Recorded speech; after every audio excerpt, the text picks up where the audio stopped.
Assalamualaikum warahmatullahi wabarakatuh. Hai adik-adik, bagaimana kabar kalian hari ini? Semoga kita selalu dalam keadaan sehat ya. Nah, sebelum kita membahas mengenai perkembangan sistem klasifikasi, alangkah baiknya kita berdoa terlebih dahulu. Berdoa menurut kepercayaan dan keyakinan masing-masing. Berdoa dipersilakan. Berdoa selesai.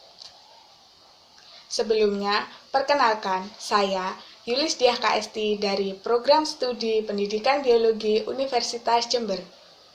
Nah, langsung saja ya kita masuk ke materi. Nah, hari ini kita akan belajar mengenai perkembangan sistem klasifikasi. Awal mulanya, perkembangan dari sistem klasifikasi itu terdiri atas 3. Yang pertama ada sistem artifisial atau buatan. Yang kedua ada sistem alami. Dan yang ketiga ada sistem filogenetik. Yang pertama ada sistem artifisial atau buatan. Nah, sistem ini disusun berdasarkan adanya persamaan ciri morfologi, habitat, dan juga alat reproduksinya. Nah, contohnya itu ada pengelompokan mengenai tumbuhan yang memiliki khasiat atau ciri pada suatu tumbuhan tersebut. Contohnya yaitu ada seperti jahe, ada kunyit, ada lengkuas, yang tumbuhan tersebut dikelompokkan menjadi tumbuhan yang memiliki khasiat sebagai obat tradisional. Yang kedua, ada sistem alami. Nah, sistem ini disusun berdasarkan adanya persamaan dari ciri morfologinya. Contohnya itu ada kucing, ada anjing, ada kuda, ada kelinci. Nah, hewan-hewan tersebut dikelompokkan menjadi satu, yaitu hewan berkaki 4. Sistem filogenetik. Nah, sistem ini disusun berdasarkan sifat morfologi, anatomi, fisiologi, dan jauh dekatnya hubungan kekerabatan pada suatu takson tertentu. Nah, selanjutnya ada perkembangan dari sistem filogenetik. Sistem filogenetik ini awal mulanya dibagi menjadi 2 kingdom, kemudian dibagi lagi menjadi 3 kingdom, kemudian berkembang lagi menjadi 4 kingdom, dan kemudian ada 5 kingdom, dan yang terakhir sampai sekarang dibagi menjadi 6 kingdom. Nah, hari ini atau saat ini kita masih menggunakan sistem filogenetik yang 5 kingdom, yang dicetus oleh Robert Whittaker. Selanjutnya, kita akan membahas dari 5 kingdom yang dicetus oleh Robert Whittaker. Nah, Robert Whittaker itu mengklasifikasikan makhluk hidup itu ke dalam 5 kingdom, yaitu ada kingdom Monera, ada kingdom Fungi, ada kingdom Protista, yang keempat kingdom Plantae, dan yang kelima ada kingdom Animalia. Nah, kita bahas satu persatu ya. Yang pertama ada kingdom Monera.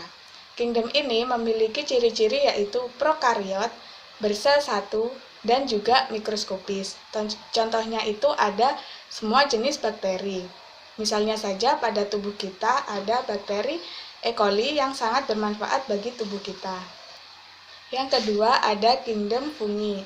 Nah, kingdom ini memiliki ciri-ciri yaitu eukariotik dan juga tidak berklorofil. Jadi, kingdom fungi ini tidak bisa memasak makanannya sendiri. Jadi, dia memperoleh makanan dari tumbuhan lainnya. Contohnya itu ada Saccharomyces dan juga ada Mucor. Ini merupakan contoh dari gambar Mucor sp. Yang ketiga yaitu ada kingdom Protista. Nah, kingdom ini memiliki ciri-ciri yaitu bersel satu, eukariotik, dan umumnya sudah memiliki ciri-ciri seperti tumbuhan atau hewan. Contohnya itu seperti amuba, euglena, dan juga paramecium. Selanjutnya yaitu ada kingdom Plantae. Nah, kingdom Plantae ini memiliki ciri-ciri yaitu eukariotik, bersel banyak, berdinding sel yang mengandung selulosa, berklorofil. Jadi, kingdom ini disebut sebagai kingdom autotrof, yaitu bisa memasak makanannya sendiri. Contohnya itu pada tumbuh-tumbuhan seperti padi, ada juga mawar.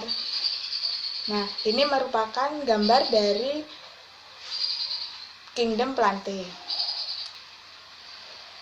Yang terakhir yaitu ada kingdom Animalia. Kingdom ini memiliki ciri-ciri yaitu eukariotik, bersel banyak, tidak berklorofil, dan juga tidak memiliki dinding sel. Ya, kita masuk ke pemberian nama. Nah, pemberian nama ini sesuai dengan binomial nomenklatur, di mana pemberian nama pada hewan maupun tumbuhan ini terdiri dari dua kata. Ya, kita mulai ya dari pemberian nama spesies atau jenis terlebih dahulu. Tuan memberikan nama pada jenis atau spesies. Nah, yang pertama itu pemberian nama pada jenis atau spesies itu harus terdiri atas dua kata yang sudah dilatinkan. Nah, kata yang pertama itu menunjukkan nama marga atau genus, sedangkan kata kedua itu menunjukkan nama spesies atau jenis. Selanjutnya, ketentuannya itu nama penunjuk jenis seluruhnya menggunakan huruf kecil. Setiap nama jenis atau spesies makhluk hidup ditulis dengan huruf bercetak miring atau digarisbawahi apabila ditulis secara manual. Selanjutnya, pemberian nama pada nama genus atau marga. Nah, pada pemberian nama genus atau marga ini harus terdiri atas suku kata yang merupakan benda berbentuk tunggal. Yang kedua, ketentuannya itu huruf pertamanya ditulis dengan huruf kapital dan juga harus dicetak miring. Selanjutnya, pada pemberian nama suku atau familia. Nah, nama suku atau familia ini berbeda antara hewan dan tumbuhan. Pada tumbuhan, akhirannya maka diberi akhiran ACE, sedangkan pada hewan diberi akhiran IDE. Setelah itu, kita akan terpikirkan, bagaimana sih tingkatan takson itu? Mungkin kalian sudah pada tahu atau sudah mengerti semua? Kita bahas ya. Tingkatan takson itu yang pertama ada kingdom atau kerajaannya. Yang kedua ada filum atau divisi.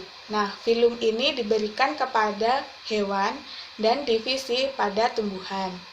Yang ketiga ada klasis atau kelas. Yang keempat ada ordo atau bangsa. Yang kelima ada familia atau suku. Yang keenam ada genus atau marga. Dan yang ketujuh ada spesies atau jenis.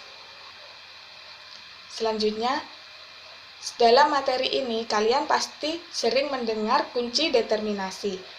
Untuk apa sih kunci determinasi itu? Lantas, apa sih pengertiannya? Kunci determinasi adalah suatu keterangan-keterangan yang disusun untuk menentukan kelompok-kelompok suatu makhluk hidup berdasarkan ciri-ciri yang dimilikinya. Nah, fungsi dari kunci determinasi ini yaitu mempermudah dalam mengidentifikasi dan mengelompokkan pada takson suatu makhluk hidup. Untuk lebih mendalami dari kunci determinasi, kita akan mencoba berlatih dari gambar spesies yang sudah ditunjukkan. Nah, di situ sudah tertera ada gambar spesies dan juga kunci determinasinya. Kita mulai dari kunci determinasi yang nomor 1. 1A menyebutkan bahwa berkaki 4 dan 1B menyebutkan tidak berkaki 4. Coba kalian amati pada gambar tersebut. Merupakan hewan berkaki 4 atau bukan hewan berkaki 4? Ya, jawabannya 1A. Berkaki 4. Kemudian setelah kita memilih jawaban dari 1A, kita diarahkan untuk menuju ke nomor 2. Nomor 2A itu menyatakan karnivora dan 2B itu menyatakan herbivora. Nah, yang benar yang mana? Ya, jawabannya 2A, karnivora. Setelah kita dari 2A dan memilih jawabannya 2A, kita diarahkan langsung ke nomor 4. Kita menuju ke nomor 4. 4A itu menunjukkan bahwa habitatnya itu di hutan. Dan 4B itu menunjukkan bahwa habitat di kota atau desa. Yang benar yang mana? A atau B? Ya, yang benar 4B. Habitat di kota atau desa.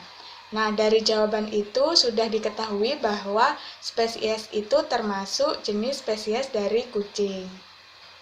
Kita ulangi ya jawabannya, yaitu dimulai dari 1A, 2A, dan juga 4B, yaitu termasuk ke dalam jenis spesies kucing. Nah, akhirnya selesai juga materi dari perkembangan sistem klasifikasi. Semoga apa yang kita pelajari hari ini bermanfaat bagi kalian semua. Terima kasih atas waktunya. Terima kasih juga telah menonton video ini. Tetap semangat belajar. Semoga kita semua selalu dalam keadaan sehat.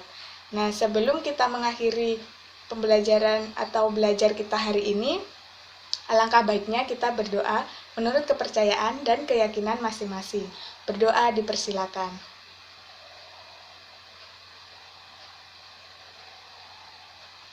Berdoa selesai. Terima kasih atas waktunya. Sekian dari saya. Apabila ada salah kata, kurang dan lebihnya, mohon maaf. Wassalamualaikum warahmatullahi wabarakatuh.